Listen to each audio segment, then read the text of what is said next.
Hello, everybody. My name is Ryan McFadden, and this is my final leadership philosophy.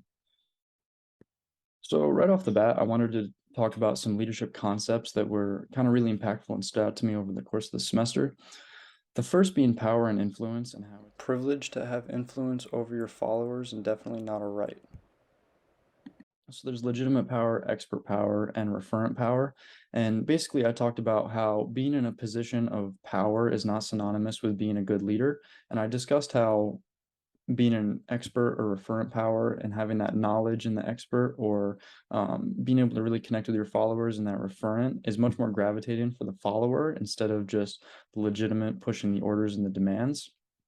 Then I went on from there and I discussed the situational leadership model.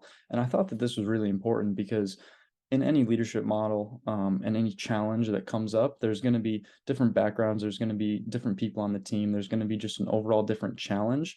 And the importance between balancing the task and relationship behaviors within that and kind of finding that mixture that works well for each of the different challenges that are presented. So I talked about the telling, selling, participating, and delegating, and how basically the combination of different high and low task and relationship behaviors allows a good baseline for the leader to kind of go off of and decide how they want to basically move forward within that specific challenge.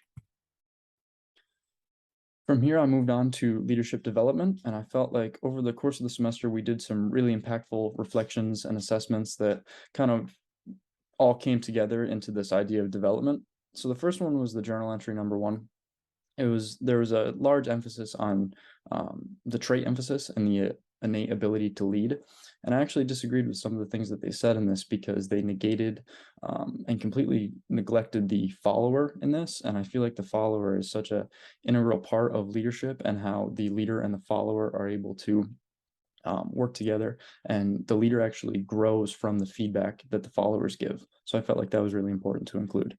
The second was the second journal entry, and that was sending our initial scores to our 5 peers. And the main piece from that was accepting the feedback and constructive criticism and understanding where you're strong in some areas and when you're weak in other areas, and how when you take that feedback and if you're weak in that area, the constructive criticism about it, it's really important to just kind of not take that to heart and understand, okay, I can improve in this area and then make the adjustments.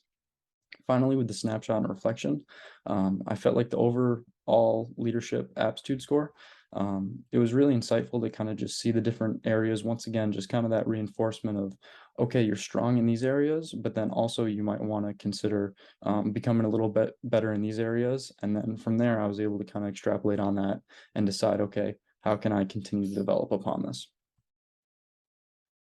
Next, for the conventional wisdom piece, looking down into my morals and ethics and really kind of the basis of leadership that I see, I came up with the quote: leadership begins with creating authentic, trustworthy, honest relationships with those around you to help facilitate a team towards a common mission or goal.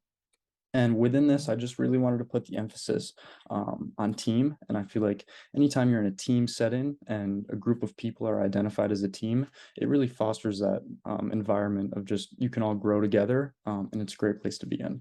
And then I also just wanted to just hint again at that authentic, trustworthy, and honest communication. At the basis of everything really comes communication, but it's important to be authentic, trustworthy, and honest within that in order to really be impactful. So finally, I wanted to discuss the contemporary problem and solution that I saw within kind of leadership as a whole and what we see in real world examples today. So what stood out to me right off the bat, the second we went over this in our classroom lecture, was the vile and destructive side of leadership and how leadership is such a great tool and can be so beneficial to organizations. But in the presence of destructive leaders, uh, it can really be detrimental to the organization as a whole. So I discussed the kind of the power dynamics here. And once again, being in a position of power is not synonymous with being a good leader. And it really takes a lot for somebody to be an effective leader. So I really just wanted to hint on the importance of the triangle that we talked about. So there's destructive leaders on the top here, and then there's conducive environments on the right and susceptible followers on the left here. And it takes all of these points of the triangle in order for destructive leadership to be able to basically take place within an organization. So it's really important that if followers see something or there's that conducive environment that something is said about it and it's changed, and then it can be basically deleted from the organization, and the organization is able to then heal from it and hopefully come back in a much better state. Um, so overall, just a lot of very impactful things were learned over the course of the semester. And when you're able to focus on the good sides and how you can solve a lot of issues within organizations within effective leadership, it just really shows the tool that it can be and how powerful it is. Thank you.